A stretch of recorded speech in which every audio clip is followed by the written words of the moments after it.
नमस्कार दोस्तों, आपका आपके अपने चैनल में स्वागत है। आज हम पढ़ने जा रहे हैं भारतीय इतिहास पार्ट 7। आज हम इतिहास जानकारी पुरातत्व संबंधी साक्ष्यों से प्राप्त करेंगे। 1400 ईस्वा पूर्व के अभिलेख ब्योगाच कोई जो मध्य एशिया से प्राप्त हुआ है, इसको एशिया माइनर कहते हैं, से वैदिक देवता मित्र, वरुण, इंद्र और नासत्य अश्विन कुमार के नाम से मिलते हैं। यवन राजूत हेलियोडोरस के विजयनगर विदिशा गरुड़ स्तंभलेख से मध्य एशिया में भगवत धर्म के विकसित होने का प्रमाण मिला है। हाथीगुम्फा अभिलेख भारतवर्ष का जिक्र सर्वप्रथम मिला है। सोहागोरा अभिलेख से संकट काल में उपयोग हेतु खाद्यान्न सुरक्षित रखने का उल्लेख है। सोगोरा अभिलेख दुर्भिक्ष की जानकारी इसी अभिलेख में मिली है। भीतरी अभिलेख हूण के आक्रमण की जानकारी देने वाला पहला अभिलेख है। एरण अभिलेख सती प्रथा का पहला लिखित साक्ष्य मिलता है। एरण अभिलेख से प्राप्त बारह प्रतिमा पर हूण राज तोरमान के लेखों का वर्णन है। मंदसौर अभिलेख रेशम बुनकरों की श्रेणियों की जानकारी मिलती है। सातवाहन राजाओं का पूरा इतिहास उनके अभिलेखों के आधार पर लिखा गया है। प्राचीनतम सिक्के आज सिक्के जिन्हें ठप्पा मारकर बनाते थे। आज सिक्के इसी को साहित्य में काशार्पण कहा गया है। सर्वप्रथम सिक्कों पर लेख लिखने का कार्य यवन शासकों ने किया।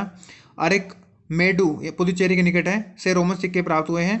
सिक्कों के अध्ययन से मुद्रा अध्ययन को मुद्रा शास्त्र कहते हैं। और तांबा, चांदी, सोना, सीसा आदि धातुओं से पुराने सिक्के बने होते थे। समुद्रगुप्त की वीणा बजाते हुए मुद्रा वाले सिक्कों से उसके संगीत प्रेमी होने का प्रमाण मिला है। पकाई मिट्टों के बने सिक्कों के साँचे ईसा की आरंभिक 3 सदियों के हैं। इनमें से अधिकांश साँचे कुषाण काल के हैं। भारत के सबसे प्राचीन अभिलेख अशोक के हैं जो 300 ईसा पूर्व के लगभग है। अशोक के अधिकतर अभिलेख ब्राह्मी लिपि में है। केवल उत्तरी और पश्चिमी भारत के कुछ अभिलेख खरोष्टी लिपि में है। खरोष्टी लिपि फारसी लिपि की भांति दाई से बाएं की ओर लिखी जाती है। पारसी पोलिस और बेहिस्तून अभिलेख इस ईरानी सम्राट दारा ने सिंधु नदी के घाटी पर अधिकार कर लिया था, इसके प्रमाण मिला है। दारा से प्रभावित होकर ही अशोक ने अभिलेख जारी करवाया था।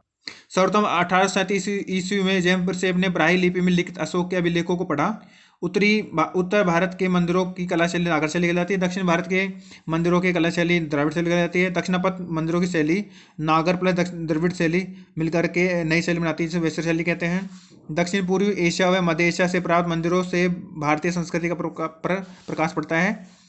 पंचायतन शैली, पंचायतन शब्द मंदिर रचना शैली से संबंधित है। एक हिंदू मंदिर का मुख्य मंदिर 4 सहायक मंदिरों से घिरा होता है, इसे पंचायत शैली कहते हैं।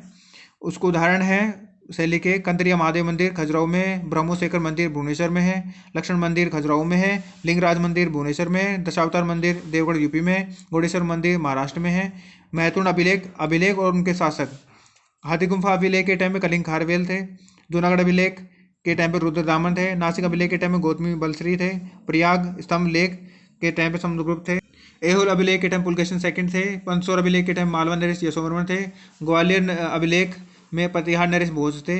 भीतरी अभिलेख और जूनागढ़ अभिलेख के टाइम पे स्कंदगुप्त थे। देवपाड़ा अभिलेख के टाइम पे बंगाल शासक विजयसेन थे। अभिलेखों का अध्ययन एपिग्राफी कहलाता है। बुर्ज होम कश्मीरी नौपाषाणी पुरा स्थल है।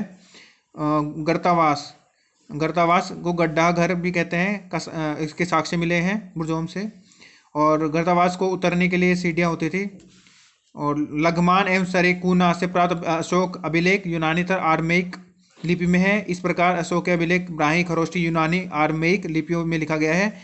प्रारंभिक अभिलेख गुप्त काल से पूर्व प्राकृतिक भाषा में है, किंतु गुप्त या गुप्तोत्तर काल के अभिलेख अधिकतर जो अभिलेख है संस्कृत भाषा में। आपको हमारा प्रयास अच्छा लगे, प्लीज़ सब्सक्राइब कमेंट करें। धन्यवाद।